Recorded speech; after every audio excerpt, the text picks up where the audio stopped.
spending so much time reading comments online, maybe the internet warriors are right and that Burano's overkill and I should sell all my gear and simply shoot everything mirrorless. I bought an FX30 about a week ago. It's been sitting here on my desk.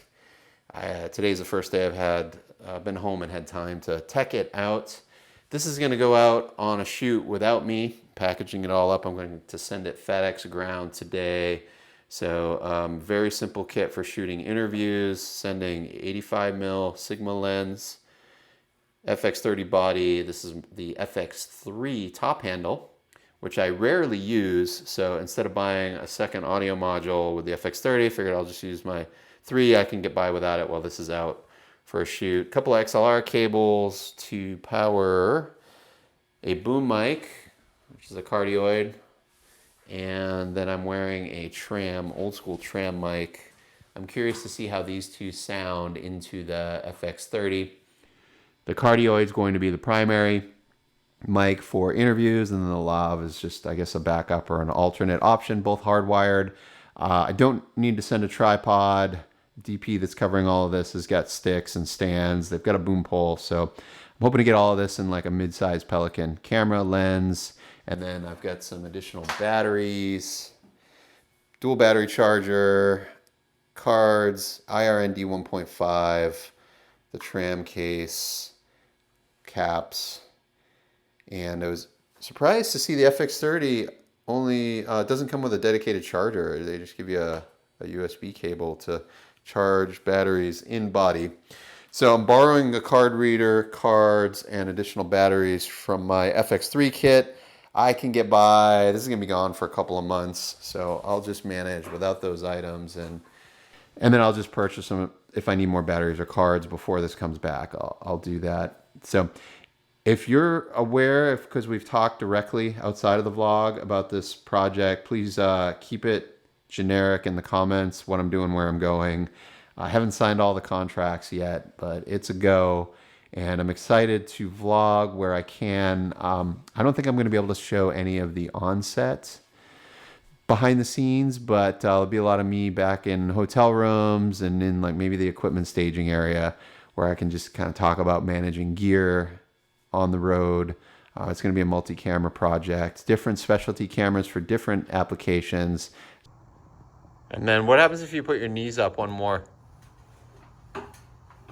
Awkward? I don't like it, yeah. I mean, I think it'll work. We'll try it. I'm late on the vlog this week. I went down with the flu. I was out for 8 days. I ended up going to the emergency room twice. I think that's the most sick I've ever been. I was so out of it.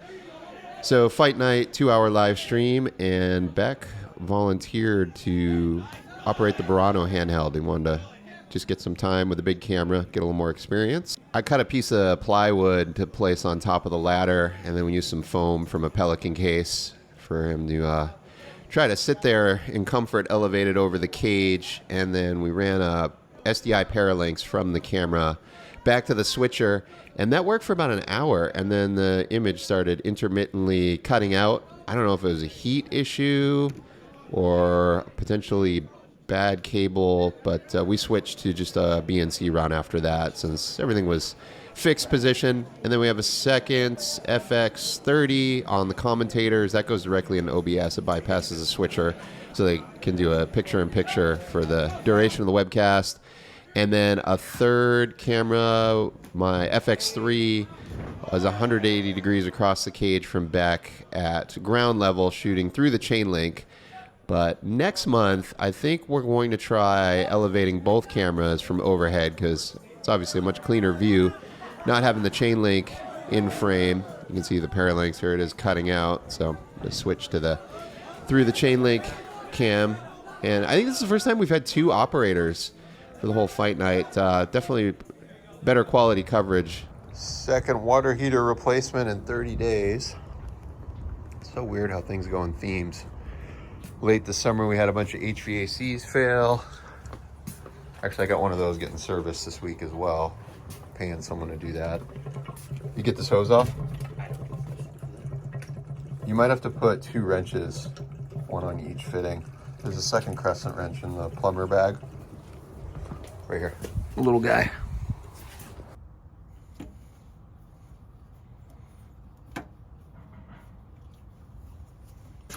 Always looking for ways to improve the fight night. Beck had a good suggestion. There's dressing rooms on the other side of the cage, so we can't put an operator on a ladder on the other end, but we could mount a gimbal up on the partition. Okay, check this out. Ronin app. This is the Ronin S. I'm connected. You click on create, and then there's this virtual joystick, and you can just drag your finger. I can't see my finger. There we go. And so tilt up, tilt down, pan right. So that's pretty cool. And then you can control the damping and the pan speed. I just have it at the defaults right now. And then the next option is the controller, gaming controller. I got this $15 PS4 generic controller. I paired it to the Bluetooth on the iPhone. And by default, this is pan and tilt. So here we go. Tilt up, tilt down, and it's variable speed, pan. I think the defaults are pretty good. There's like a, I don't know, like a softness thing. I forget what they call it. So when you let go of the joystick, it slowly settles in place instead of being really mechanical. I have this first gen Nucleus N. I think this was like $150 back in the day. Wireless controller thing has worked great for me. I think it's like 6 years old now. The screen is burned out, so I can't see it to pair or change channels, but it still works. I've been using it for focus. I usually just have it on the gimbal, but it's totally wireless. I'm working on it. I got it in the oven right now, a 3D printed gear to slip on the zoom collar so that we can use this to zoom in and out wirelessly with the pan tilt. So we got PTZ.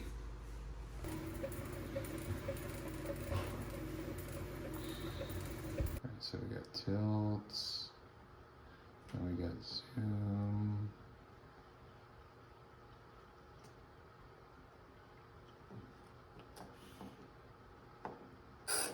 Ooh. That's a horrible sound. What the heck is going on?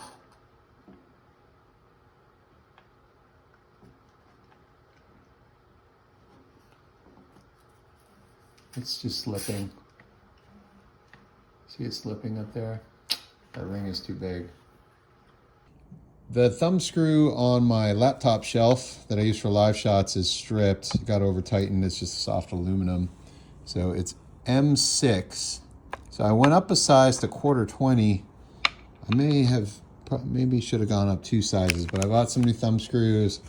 I got a tap on the drill here with a little aluminum cutting fluid. So I'm going to cut some new threads and hopefully there's enough meat in there. I'm not sure.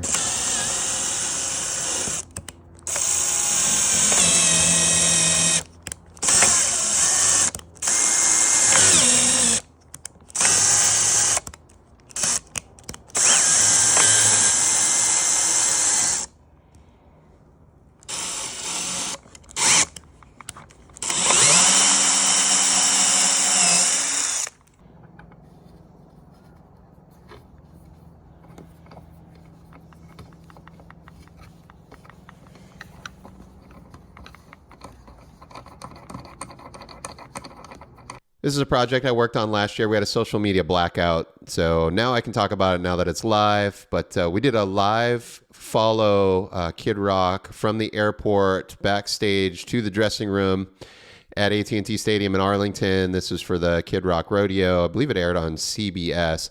But 7 cameras. I had my 2 FX9s, Burano and FX3 on this. We're shooting a lot of content over the course of like a week and a half. So this was just 2 of our days. But we had to rehearse all of this with stand-ins. I actually stood in for some of the Steadicam shots and then had to do it in real time with KR as he arrived at the venue.